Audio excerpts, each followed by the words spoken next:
तो आपका इस चैनल पर हार्दिक स्वागत। शकुंतला की विदाई का प्रसंग चल रहा है।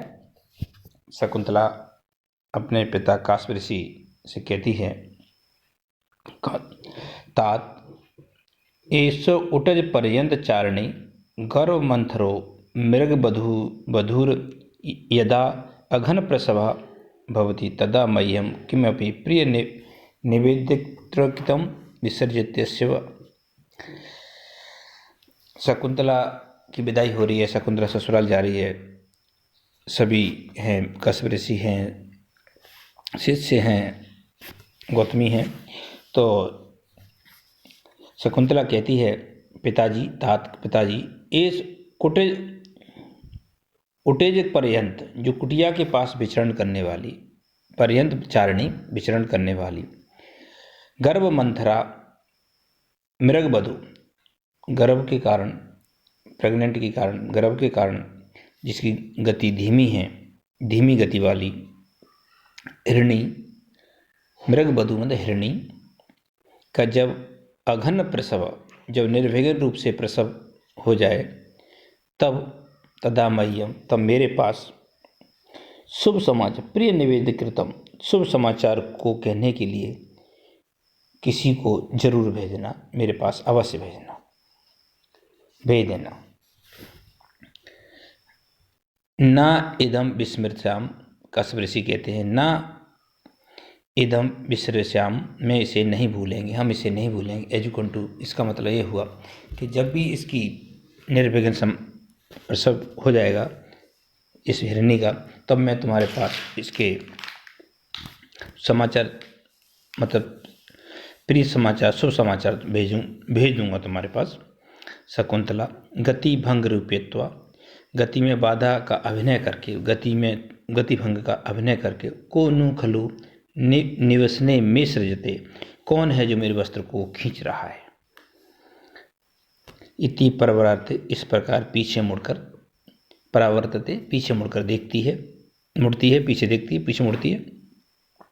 अब काश्यप ऋषि कहते हैं, शकुंतला और वो घूम रहे हैं सभी, और रंगमंच पर, जिस प्रकार आपने रंगमंच पर नाटक खेलते हुए देखा होगा, तो रंगमंच पर घूम रहे होते हैं, तो एक अभिनय करती है जैसे कि उसका वस्त्र किसी ने पकड़ लिया है, किसी ने, तो वो पीछे मुड़ के देखती है कि कौन है। अब काश्यप ऋषि कहते हैं, वत्से, हे पुत्री,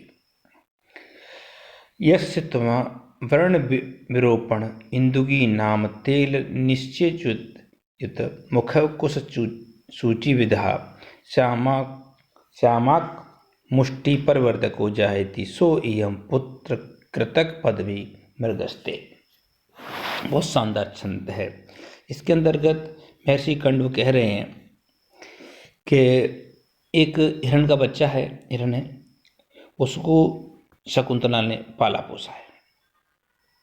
उसके बारे में, उसके एक बार कोई कुछ चुभ गया था जिसके कारण उसके खून निकल आया था मुंह में, तो उसमें जो इंदुगी होती है, इंदुगी का तेल लगाते हैं, इसे हिंगोट भी कहते हैं साधारण भाषा में। हिंगोट का तेल लगा लगा के तुमने उसे घाव को सही किया था, तो उसके बारे में चर्चा कर रहे हैं। यस्य त्वा कुश सूची विधे, कुशों की नोक से बिंधे हुए, वर्ण विरोध, घाव को भरने वाला, निश्चित लगाया हुआ, श्यामक मुष्टि प्रवर्तक, ये श्यामा साबा एक धान होता है, अनाज होता है, जो जिसको जानवरों को खिलाया जाता है, कुछ गरीब लोग भी खाते हैं। तो साबा को मुट्ठियों से जिसको बड़ा किया, साबाओं से जिसे खिला खिला के इसको परिवर्धित, बड़ा किया, जिसे पाला पोसा गया, पुत्र कृतक, पुत्र के समान तुमने माना था। पुत्र कृतक मतलब जिसे तुम पुत्र के समान मानती हो, ऐसा पदवी माने मार्ग को ना जहाती, नहीं छोड़ रहा है। मतलब तुम्हारे प्रति, देखो इसमें यहाँ दो चीज़ स्पष्ट क्लियर हो रही हैं, दो चीज़ दिख रही हैं। एक तरफ शकुंतला का जो वनस्पति आश्रम के पेड़ पौधों के प्रति, जीव जंतुओं के प्रति स्नेह वो झलक हो रहा है।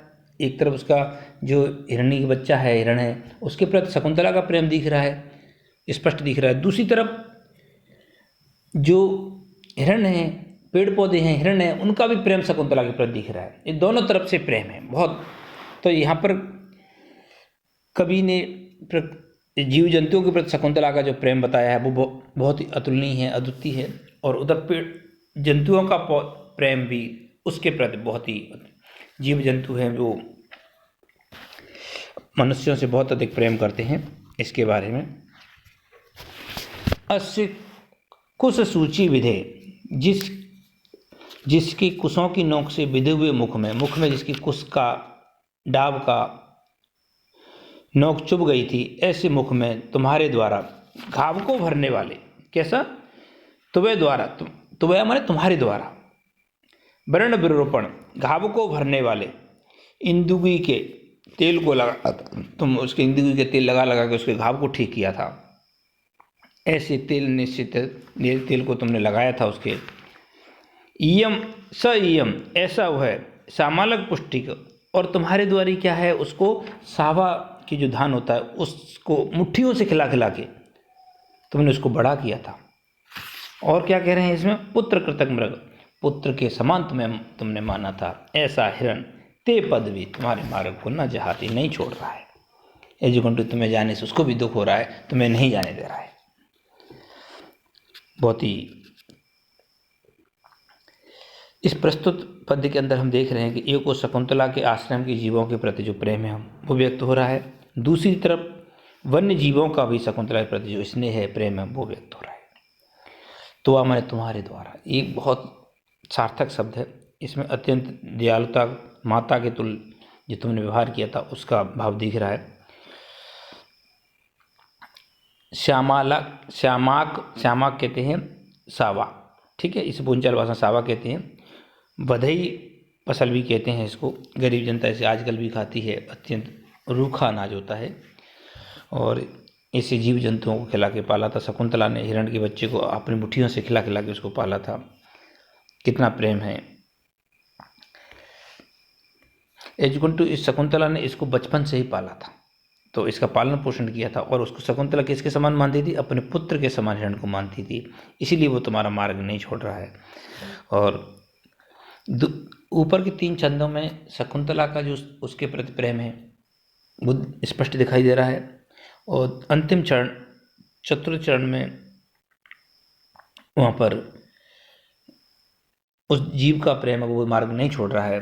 तो यहाँ पर काव्यलिंग अलंकार है और मृग के स्वभाव का जो कि स्वाभाविक वर्णन किया गया है मृग का, तो स्वभावोक्ति अलंकार है। और यहाँ वसंत तिल का छंद का प्रयोग किया गया है। 14 वर्ण होते हैं। कुश सूची विधेय, कुशान नाम सूची विधेय, उसका जो अग्रभाग है वो उसके मुंह में चुभ गया था। इसके पुत्र कृतक